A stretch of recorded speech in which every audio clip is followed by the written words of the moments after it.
A warm welcome. I'm Michael Beale, NLP trainer, NLP coach trainer, stakeholder centered coach. Over the next few sections, we're going to be talking about a number of NLP techniques. Now, I find NLP techniques very useful, but not always for the reason that everybody thinks. Firstly, however, you can do a little bit like the label on the tin. The first one I'm going to do is a fast phobia cure, and it's a very effective way of helping people with phobias. However, the other reason that I'm interested in techniques is that they all contain elements of NLP, and when you practice the techniques, you learn what the elements are. So when I'm working with a real client or with a client in my day-to-day life, I'll tend to invent my own techniques because I've got all the elements and I'll pick up the right one for the client.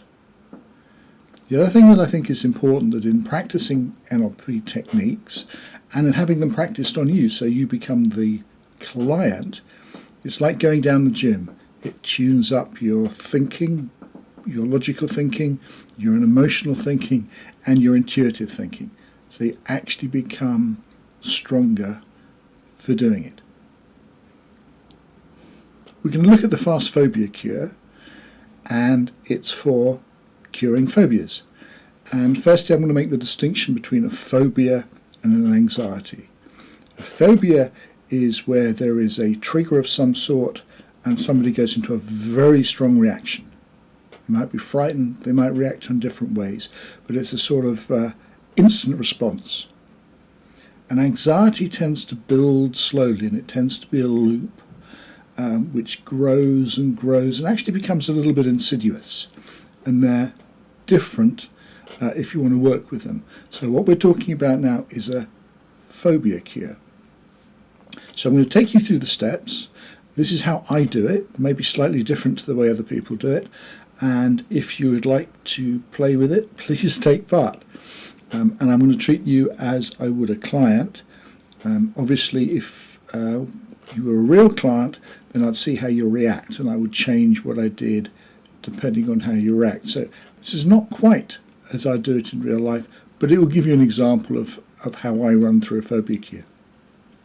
First thing I'd ask a client to do is to think of the phobia that they want to work on, but at the same time think of a piece of music that really stimulates them, makes them feel good, makes them feel happy, and that's my starting point. I'll then say, okay, what I want you to do is to sit down, comfortably relax. We can do some exploration. We're going to explore your phobia, and we're going to explore ways of changing your reaction to what was a phobia. Now, firstly, what I want you to do after having a think of the phobia and the music is to create in your own mind. You may choose to have your eyes open. It works with your eyes open. You may prefer to relax, close your eyes. It works equally well with your eyes closed. And many people prefer doing it like that. So if you want to close your eyes, just close your eyes, be comfortable. And using your imagination, just create a movie theatre. Now, use your imagination properly, because you can create a movie theatre that's really comfortable, that's really as you like it, that looks so the right colours, the right smell, the right background sounds. I want you to imagine that you're going into that movie theatre. I want you to choose a seat in the front row. Choose a seat in the front row, sit in it. As you sit, maybe you can feel the nice texture of the material, maybe you can see the colour of the blank screen, maybe you can hear all sorts of sounds going on around, but sit back in the seat, be really, really comfortable. What I want you to do next is, in any way this makes sense for you, is just imagine you almost leaving your body. So you've left your body in the seat at the front, and imagine yourself drifting back, so your spirit, or whatever you want to call it, is actually rising to the back, either the left or the right, and choosing a seat on the balcony. Sit down in the seat in the balcony, relax in that seat in the balcony, feel the comfort of the seat. See yourself watching, see yourself in the front row, still watching the screen. And if there's some writing on the screen, as you see yourself, maybe notice that writing is just a little bit out of focus. You can see yourself, you can see the writing. What I'd like you to do now is imagine on the screen there's going to be a play, there's going to be a film of your phobia.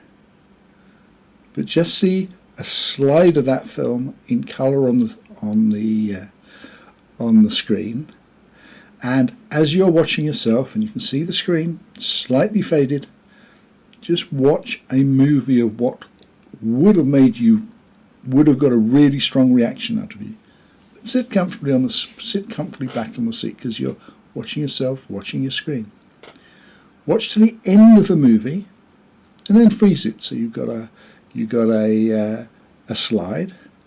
Grey that slide out. So you've now got on the movie theatre a grey slide at the end of what would have been your phobia. And you can still watch yourself watching the screen. What I want you to do now, in any way this makes sense to you, is to drift in, find yourself going onto the screen. So you've actually drawn the screen at the end of the movie of your phobia, and you've now become a part of that movie. Now start listening to the music that you really like in the background, and as we go through the process you can make that movie louder. And I want you to play the movie backwards 2 or 3 times normal speed until you imagine yourself doing everything backwards, going to the beginning of the phobia. That's right, your own time. That's perfect. Now, you may choose to do it again, or if you've noticed that change, maybe that's just enough. If you've noticed that change, congratulate yourself for doing the exercise, and I want you to go back and sit in the front seat again. And this time feel the comfort of the cloth, feel your feet on the floor, just relax. And this time I want you to watch the film of the movie in colour, going from the beginning to the end, while you're feeling comfortable, while you're sitting in the chair, and you will notice something has really changed. Go to the end of the movie. Now, if you feel you want to, if you feel you have a need to repeat the whole process again, feel free to do so. But if you feel that thing that has changed is actually quite big, what I want you to do now is to, when I say, just imagine you come face to face with what in the past would have frightened you. But I give you full permission to just find that it's changed. That's right. So notice what it was that in the past would have frightened you or would have created a very strong reaction, and just look at it for the comfort of knowing that it's changed. And even if it hadn't changed as much as you want, you can just repeat the process. Now, I want you to at some level make sense of everything that I've just said. I want you to at some level to make sense of all the experiences you've been through, remembering that at some level you picked another way of working, of leading with your own physiology, with your own mental processes, so that you can change how you react in what was a difficult situation. And that is a phobia cure. I look forward to joining you on the next video.